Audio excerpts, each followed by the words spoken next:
5-year, $190 million max contract AD. Both deals told to our Adrian Wojnarowski by Clutch Sports' Rich Paul. On that note, NBA champion, there he is. Perk. Good to see it. Big Perk. That's big money. That's what I'm talking about. Huge news in LA. Stephen A., you are up first, though. Who will win more titles over the next 3 years? Would you go the Lakers or the Field? I'm rolling with the Lakers. I think the Lakers have a chance to three-peat, not just repeat, three-peat. I think right now, as this season is presently constructed, it's the Lakers and everyone else is a distant second coming into this season. LeBron is obviously 36. By that time, he'll be 37, going on to age 38. And I think that's where the run ultimately ends, with a three-peat. I think it's entirely possible that the Lakers three-peat. I'm not going to say a guarantee because of injuries and all of that other stuff, but I'm as pretty close as I can get to a guarantee that the Lakers are winning the title again this year. That's how distant I consider them to be from everybody else, unless James Harden lands in Brooklyn. I think the only shot that exists in the field for anybody to knock off the Lakers is if James Harden ends up joining KD and Kyrie in Brooklyn. Outside of that, I don't think anybody has a chance at knocking off the Lakers this year. I'm going with the Lakers over the Field.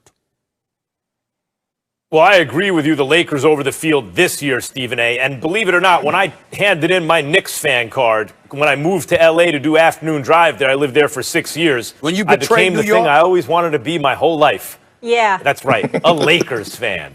No, I didn't betray New York. I'm holding it down for New York. I'm leading by example. That was before the Nets were in Brooklyn. Holding it All down? New York betrayed New York. About the Knicks. You're a traitor. That's right. If the Brooklyn Nets would have been around back then, I'd have been a Nets fan. Anyway, the point is this: I'm rooting for them for that to happen, and I think they do win it this year. But I can't pick them against the Field for the next 3 years, and this is why.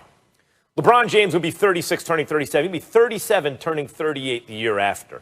And what you just said, Stephen A., is the problem. When you up the ante, other teams reload, right? So we all think that Steph is probably not done winning a championship if he and Clay can get back together, and the Warriors have enough assets to make something happen if Wiseman himself doesn't become a star and all that stuff, right? So you have the Warriors. When are they going to do this? Sometime in the next 3 years, one would think, right? You say if Harden goes to the Nets, well, that could happen, but a lot of things can happen. Where does Giannis wind up? Because if Giannis leaves Milwaukee, he ain't going to some run-of-the-mill team. He's going to join a team that has other stars. And that team, like if it's Miami, for example, is going to be a whole lot. So I agree the Lakers win this year. And, knock wood, unless something bad happens. I think the Lakers are the best team again, and that's 2. But then by year 3, it's just hard to win a championship. By year 3, LeBron's 38 years old. Most of the cap money is going to LeBron and AD. And you got wherever Harden winds up, wherever Giannis winds up, Steph and Clay, and whatever moves they make, an ascending Nuggets team, an ascending Dallas team. Who knows who they acquire? I think it's too much to ask that the Lakers beat the Field over the next 3 years. I do think they win this year. Well, Max, let me tell you why you're wrong.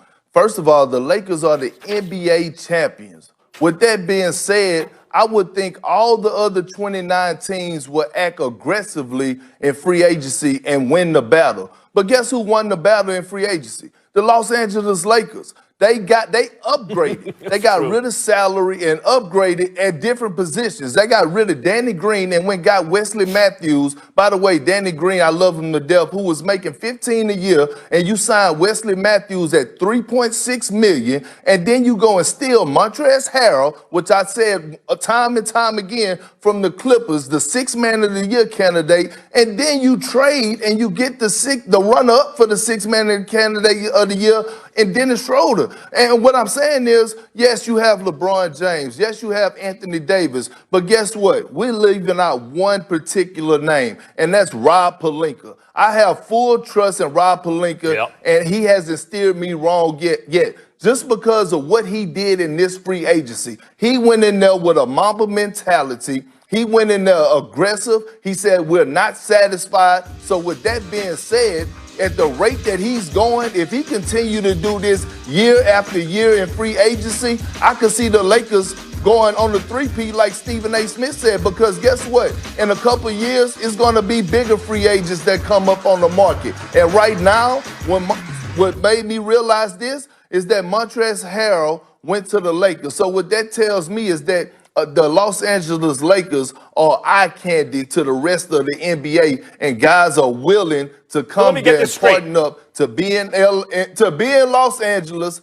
and to go and have a chance at winning the title. Perk, let me get this straight, because I agree with everything you said about Pelinka. He's done a great job, and I had my eyebrows raised. Like, Pelinka, really? Kobe's guy? Like, that seems to me like Kobe wants to buy the Lakers maybe, or something like that. Or Kobe's winning the kind of chess game with Magic and LeBron. Who's going to control the team? You know, but Pelinka did a great job. Like, the Mamba mentality is right. A great job in the offseason. But let me ask you this.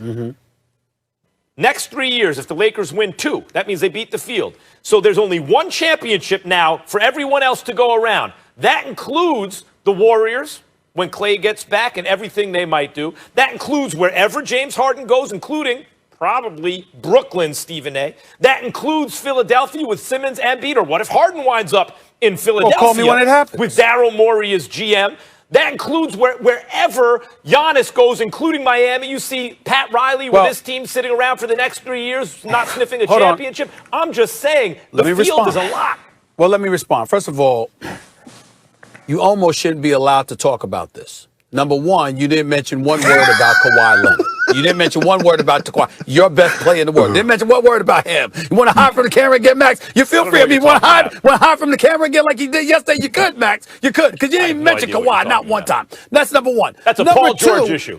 Number two, you don't get to talk about Harden either, because you've lamented the fact that Kyrie Irving is on a team and proclaimed that Kyrie Irving is a problem for any team that he's on. So that gets washed out of the mix. Obviously, you lamented and you on the record once saying that Ben Simmons and Joel Embiid didn't need to be on the same team. So you don't get to bring them up. And when you bring up Dallas, damn it, can Porzingis stay healthy first, please? Can he do that? Maybe we can have a thing. And as for you, KP, here's what I would say to you about Rob Pelinka. No problem there. Rob Pelinka deserves a lot of credit. But we can't forget to leave out Rich Paul. Rich Paul does represent LeBron. He represents Anthony Davis. He represents KCP, Kentavious Caldwell-Pope, who's retained. And oh, by the way, he represents Montrezl Harrell. So I mean, when you consider all of those guys, I mean, when we say Rob Pelinka, I mean, what did Rob Pelinka have to do? Go to McDonald's or something? I mean, did he have to go to Roscoe's? I mean, what exactly is it that he had to do, KP? Because when you got Rich Paul bringing half his clientele to the damn Lakers, I mean, if you're Rob Pelinka, I mean, what exactly is it that you have to do? Right, and Stephen A. Listen, that's a great point. Stephen A. I just want to say this. Stephen A., I think you just won the debate. Clutch Sports decides who wins the championship. Clutch Sports decides who the best team in the world is. Whether that's Miami, Cleveland, or L.A., that's exactly what happened. KCP signed that $17 million one-year deal. Okay, come on, bring your guys here. LeBron shows up. AD shows up. Lakers are the best. It's true. I can't argue against that. And he represents Montrezl Harrell. Go ahead, Perk.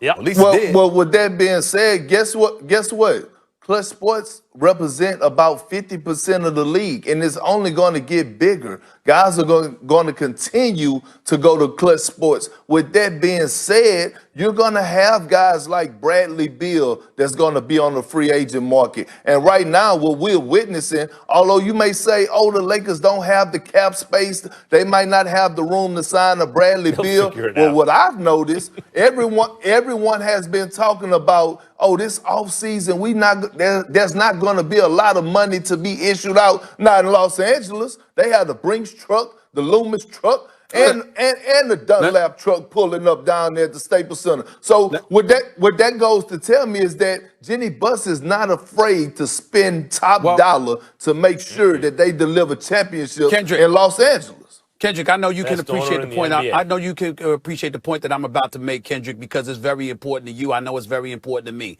I want to give Rich Paul and Clutch Sports all the love in the world. But I don't want to ignore the Goodwin brothers, Eric and Aaron. They represent Damian Lillard along with other players. That Damian Lillard got a $250 million deal. You know, Anthony Davis's max is 190 for obvious reasons, but Damian Lillard stayed with the same team, got 250 plus million. You got a guy like Bill Duffy and others representing cats like Luka and others, and he's been around for years. Let's give him some love. A lot of times when we talk about the paucity of African Americans in head coaching positions, certainly in executive positions, where the only brother with real power is Masai Ujiri in Toronto. And damn it, he's African. He ain't even African American. And oh, by the way, he's running a team in Canada, not in the United States of America. So in America, they still don't give any brothers power. But when it comes to the agency business, we got a few brothers out here doing some special things. And that's not to take away from Jeff Austin, Jeff Wexler, and white dudes that are doing great jobs. But we got brothers in this business, in the agency business, obviously with Clutch Sports, but Eddie and Aaron, along with, I'm sorry, yeah, that's right, Eric and Aaron, I'm sorry, along with Bill Duffy. Let's give them some credit, too, on national television. I'm going to make sure I do that. Yeah, but they don't determine the champions.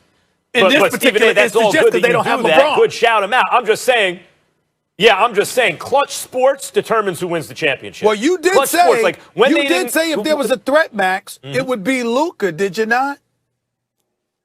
Yeah, that's the threat. If Porzingis can stay healthy, that's the threat. And Perk's been talking about Phoenix. That's another threat, you know, that they're going to be really good. But the Lakers are winning it this year.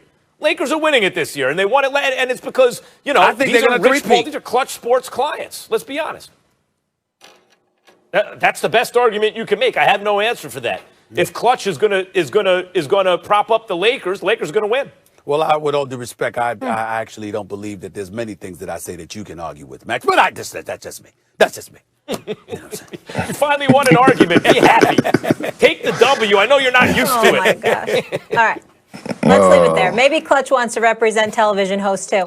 Guys, I got another subject I want to get into with you. So the Rockets and Wizards agreed to a blockbuster trade involving two superstar point guards. Houston traded Russell Westbrook to Washington, where he will team up with All-Star Bradley Beal. Meanwhile, John Wall joins James Harden in another star-studded Rockets backcourt. So here's the details. Houston gets Wall and a lottery-protected 2023 first-round pick. Washington gets Westbrook. Max Kellerman, bigger deal. Wall